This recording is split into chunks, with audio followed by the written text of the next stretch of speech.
অনেক দিন পর একটা বড় ভিডিও নিয়ে আসলাম। আসলে বড় ভিডিও দিতে একদম ভালো লাগে না, কারণ এটাতে যে ভিউজই হয়। আসলে আমার প্ল্যান ছিল যে ৫টা বোটল আর্ট আমি করা শুরু করেছি, এই ৫টা বোটল আর্টের একটা বড় ভিডিও দিতে। কিন্তু ভাবলাম যে যারা শর্টস দেখেছো তারা তো শর্টসটা দেখেইছো, আর একটাই আমি ভিডিও দিই, তাহলে ডিটেলসে দিতে পারবো। আর ওই শর্টসগুলো নিয়ে যদি ওই ৫টা বোতলের বড় ভিডিও দিই, তাহলে আমি কোনোটাই নিখুঁতভাবে দেখাতে পারবো না। তাই একটা ভিডিওই, যেটা আমি একটু খাটনি করে একটু ভারী ছবি আঁকলাম আর কি, তো সেটাই আমি ডিটেলস দিচ্ছি। তোমরা যারা আমার চ্যানেল ফলো করো না, তারা একবার শর্টসে গিয়ে দেখে আসতে পারো। বোতল আর্টের কয়েকটা ভিডিও দিয়ে দিয়েছি। এই বোতলটা দিয়ে 4টে ভিডিও তো দেওয়া হয়ে গেল, মানে 4টে বোতলের ভিডিও দেওয়া হয়ে গেল, আর একটা ভিডিও থাকবে, মানে একটা বোতল এখনও আমার ছবি আঁকা বাকি, সেটা আমি এখনও শুরু করিনি, তো ওটাও আমি শর্টসেই দিয়ে দেবো। তো যাই হোক, বেশি কথা তো আমি শর্ট ভিডিওতে অলরেডি বলেই দিয়েছি। তবুও যারা শর্ট দেখোনি, যারা এই ভিডিওটা প্রথম দেখছো, তাদের জন্য বলি যে এই বোতলগুলো কিন্তু আমি অনেক কষ্ট করে জোগাড় করেছি। মানে বলি, আমি প্রত্যেকের কাছে চেয়েছিলাম এই বোতল, মানে যত ছেলে ফ্রেন্ড আছে, কাকা জ্যাঠা বাবা, সবাইকে বলেছিলাম যে আমাকে এই বোতল এনে দিতে। তো তারা প্রথমে তো আমি পাইনি, আর তারা কেউই জোগাড় করে দিতে পারেনি। তখন আমার ছবি আঁকার ভীষণ নেশা উঠেছিল। তো আমি একটা বোতল জোগাড় করে এনেছিলাম, একটা ভাই আমাকে দিয়েছিল, আর তারপরে আমি যাদের কাছে চেয়েছিলাম তারা প্রত্যেকেই আমাকে 2টো করে বোতল দিয়ে গেছে, তাই এতগুলো বোতল হয়ে গেছে। এখনও আমাকে অনেকে দেবে বলেছে, কিন্তু আমি বলেছি আর দিতে হবে না, কারণ এই 5টা বোতল করতে আমার প্রায় হাফ রং শেষ, হাফেরও বেশি রং শেষই হয়ে গেল। আমাকে আবার কালার কিনতে হবে, জেসও কিনতে হবে। তারপর তবে নোটিশ করলাম যে এই ভিডিওগুলো তোমাদের যথেষ্ট ভালো লাগছে, আর এই বোতলগুলো কিন্তু এক একজন বুক করে রেখেছে। বৌদি বলেছে আমি এটা নেব, এক কাকিমা বলেছে আমি এটা নেব। তো যাই হোক, আমি এগুলো সব দিয়েই দেবো, কারণ এতগুলো কাছে রেখে ঘর যা আমার কি, আর আমার ঘরে বেশি জায়গা নেই।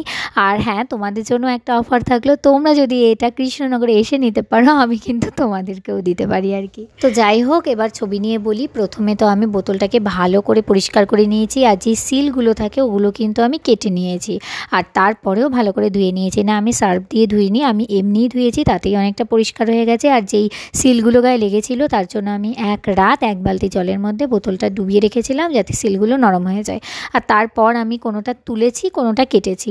আর তারপর বোতলটা পরিষ্কার হয়ে যাওয়ার পর আমি জেসো অ্যাপ্লাই করেছি স্পঞ্জ দিয়ে, আর স্পঞ্জ দিয়ে কম রং লাগে, আর তুলি দিয়ে বেশি লাগে, তাই জন্য আমি স্পঞ্জ ইউজ করেছি।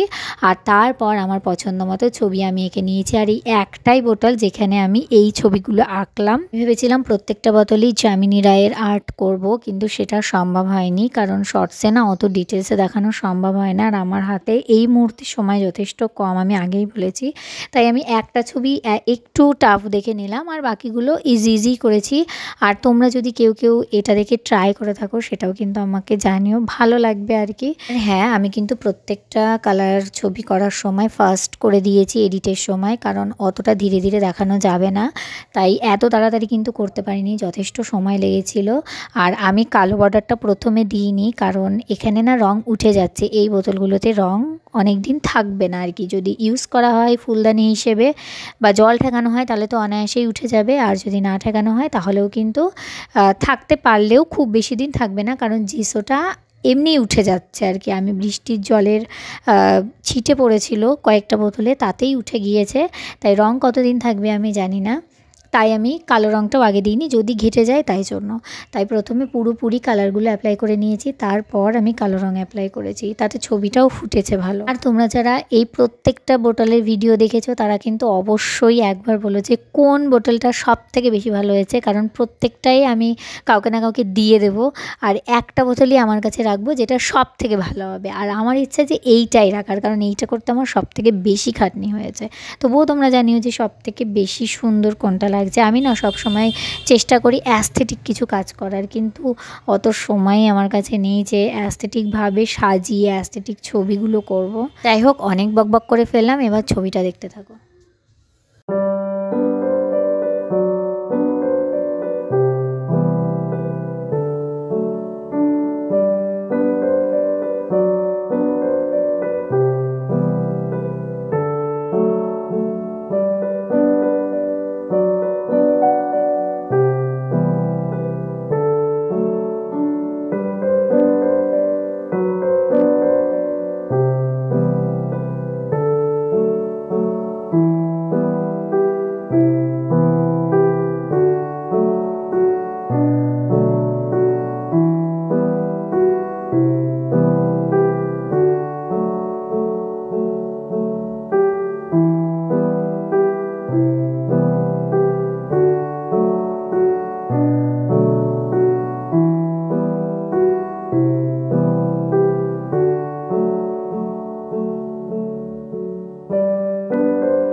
কাজ তো কমপ্লিট। যদি ছবিটা ভালো লাগে তাহলে একটা লাইক তো অবশ্যই করো, আর নতুন নতুন আরও ভিডিওর জন্য সাবস্ক্রাইব করে রেখো। আর তোমরাও কিন্তু আমাকে আইডিয়া দিতে পারো যে আমি কী ধরনের ছবি আঁকবো, আর অবশ্যই একটা লাইক। হ্যাঁ, বোতলটা কেমন হয়েছে সেটা তো অবশ্যই জানাবে, আর খারাপ লাগলেও জানাবে যে কোন জায়গাটা খারাপ লাগলো। তাহলে চলো দেখা হবে অন্য কোনো ভিডিওতে।